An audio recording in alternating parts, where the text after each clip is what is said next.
Hey guys, मैं हूं आपके साथ सचिन मेवाड़।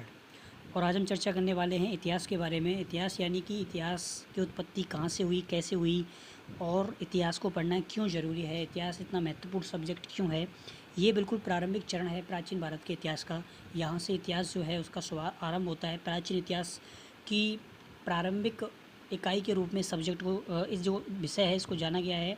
और आज हम जो भी चर्चा करने वाले हैं भारत के नामांकन को लेकर कि भारत की जितने भी नाम हैं, हिंदुस्तान, इंडिया, आर्यव्रत या जो भी, वो जम्बू द्वीप हुआ, कुशद्वीप हुआ, या फिर पुष्कर द्वीप हुआ, लक्षद्वीप हुआ, इन सारे नामों से क्यों जाना गया है। तो इस पूरे परिदृश्य को लेकर हम चर्चा करने वाले हैं।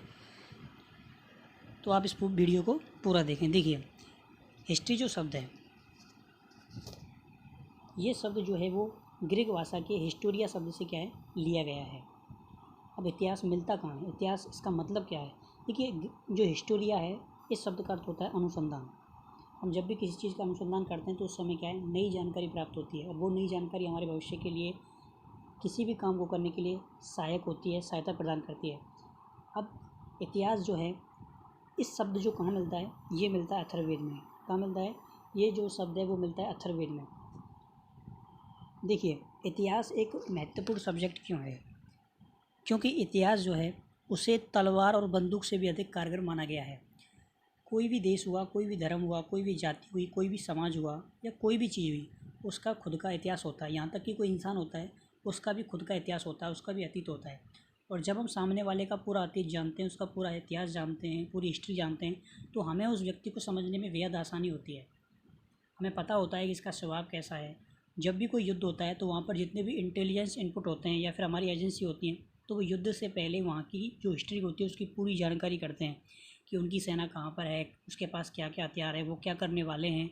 तो ये सारी चीज़ें उसके पास होती हैं। हम किसी भी दुर्ग पर अगर आक्रमण करते हैं तो हमें उस दुर्ग की हिस्ट्री पता होनी चाहिए। ये बना किससा है, किससे ये बना है, कितनी ऊंची इसकी दीवारें हैं, कितना चौड़ा है, कितनी सेना इसके अंदर है। तो ये सारी चीज़ें अगर सामने वाले को पता होती हैं तो उसके लिए बहुत कुछ आसान हो जाता है। इसीलिए व्यूरी ने कहा है कि इतिहास जो है वो विज्ञान से ना कम है ना ज़्यादा। और एक वेकन है, उनका कथन है कि इतिहास मनुष्य को बुद्धिमान बनाता है। ठीक है, अगर आप ये सारी चीज़ें जानते हैं तो स्वाभाविक रूप से आप एक बुद्धिमान इंसान हैं। इसके अलावा कुछ और महान लोग हैं जिन्होंने इतिहास को अपने अपने अनुसार क्या है, परिभाषित किया है। जिनमें कौटिल्य ने कहा है कि अगर एक राजा है तो उसको प्रतिदिन कुछ समय यानी कि कुछ जो टाइम है वो हिस्ट्री श्रवण में लगाना चाहिए।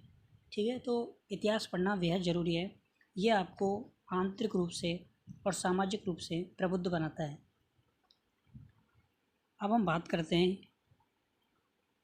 कि जो भारत है, इसका जो नाम आप सुनते हैं, हिंदुस्तान, इंडिया, जम्बूद्वीप, आर्यव्रत, इंतु आदि, इनका नामांकन हुआ कैसे। एक थ्योरी ये भी है कि भारत के नाम से भारत। तो ये सारी चीज़ें हम इस वीडियो में डिस्कस करेंगे। देखिए, भारत जो है उसको जम्बूद्वीप, हिंदुस्तान, इंडिया, आर्यव्रत, इंतु आदि नामों से क्या है, जाना जाता है। इसके अलावा प्रारंभ से ही जो भारत है इसकी जो आकृति बताई गई थी वो त्रिकोणाकार, धनुषाकार। और जो यूनानी थे उन्होंने इस देश को इंडिया का, आप लोगों ने ये थ्योरी सुनी होगी, सिंधु नदी के किनारे रहने वाले जो लोग थे उनके नाम के आधार पर। इसी संदर्भ में जो इतिहासकार स्मिथ हैं उन्होंने इंडिया म्यूजियम, एथोनोलॉजिकल म्यूजियम का है स्मिथ ने। भारत को भारतों का देश भी कहा गया है। लेकिन जो पुराण हैं, जो हमारे पुराण हैं, उनमें पुराणों में पृथ्वी को कमल के रूप में स्वीकार किया गया है। यानी कि जो पृथ्वी है वो कमल के आकार की है। इसके अलावा भारत जो है उसको भारत के नाम से भी संबोधन दिया गया है। आप लोगों ने बचपन में ही पढ़ा होगा। लेकिन यहाँ पर जैन धर्म जो है वो ये मानता है कि जो ऋषभदेव थे, आप जानते हैं ऋषभदेव जो थे वो प्रथम तीर्थकर थे। उनका पुत्र था भरत और उसके नाम पर इस देश का नाम भारत पड़ा। कौटिल्य ने अर्थशास्त्र में एक बात कही है कि चक्रवर्ती सम्राट भरत जो थे वो पहले चक्रवर्ती सम्राट थे। तो चक्रवर्ती सम्राट का मतलब क्या होता है? चक्रवर्ती सम्राट का मतलब होता है जिसका राज्य हिमालय से लेकर समुद्र तक, जिसका राज्य हिमालय से लेकर समुद्र तक के मध्य में अगर फैला हुआ है तो वो एक चक्रवर्ती सम्राट की परिभाषा तय करता है। अब सबसे महत्वपूर्ण बात यह आती है कि चलो अब मान लेते हैं इंडिया कहा, लेकिन सबसे पहले किसने कहा? तो देखो, सबसे पहले जो इंडिया का नाम का जो प्रयोग है वो 5वीं और 6वीं शताब्दी ईसा पूर्व में सबसे पहले हुआ था। और इतिहास के जो पिता के नाम से जाने जाते हैं, कौन जाने जाते हैं? हेरोडोटस। इन्होंने सबसे पहले इस नाम का इस्तेमाल किया था। उसके बाद फिर मेगास्थनीज ने किया था। लेकिन ये लोग जो थे वो सिंधु नदी के जो आसपास का क्षेत्र था, केवल उसके लिए ही ये लोग इस शब्द का इस्तेमाल करते थे। सिंधु नदी के जो आसपास का क्षेत्र था उसके लिए ही इंडिया शब्द का इस्तेमाल करते थे, ना कि पूरे भारत के लिए। अब पुराणों में भारत जो है उसे जम्बूद्वीप नाम दिया गया। अब जम्बूद्वीप इसको नाम दिया गया, जम्बूद्वीप नाम देने के पीछे कारण यह है, बताया जाता है कि उस समय इस क्षेत्र में जामुन के पेड़, जम्बू यानी कि जामुन के पेड़ जो थे वो बहुत ज़्यादा मात्रा में मिलते थे, इस कारण से जम्बूद्वीप कहा गया। इसके अलावा इसके और नाम हैं, जैसे जम्बूद्वीप, शकद्वीप, कुशद्वीप, पुष्करद्वीप, क्रौंचद्वीप, गोमेद द्वीप, श्यामल द्वीप। तो ये भी इसके और नाम हैं। इसके अलावा चीन के जो लोग थे उन्होंने भारत को यंतु कहा। यंतु का मतलब होता है चंद्रमा। और जो इत्सिंग महोदय थे, इत्सिंग ने भारत को कहा था आर्य देश, यानी कि ब्रह्म राष्ट्र है।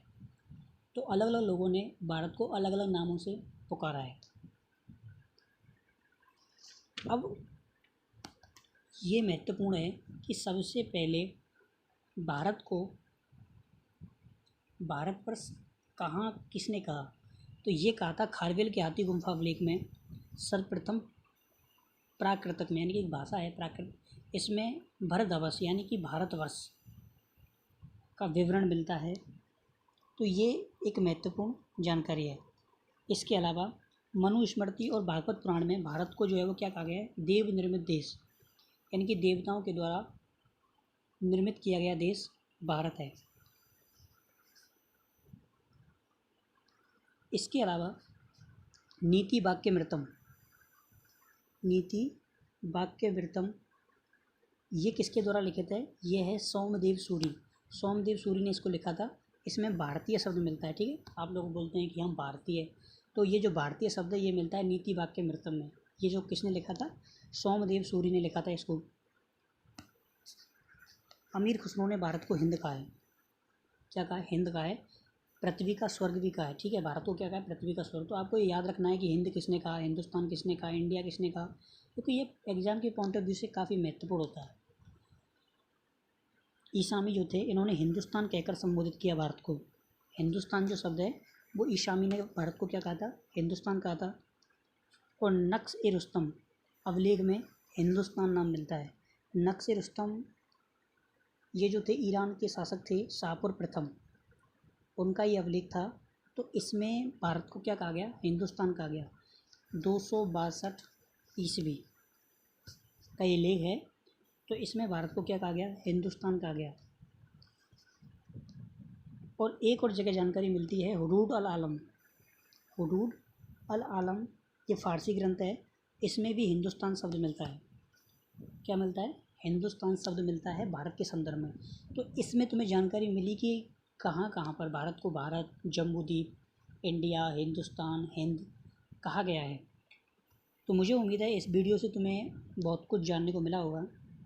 अगर आपको ये वीडियो पसंद आया है तो लाइक करना, ठीक है। और जो भी क्वेश्चन तुम्हारे मन में चल रहा है तो आप कमेंट सेक्शन में जाके पूछ सकते हैं। थैंक यू, धन्यवाद, बाय बाय।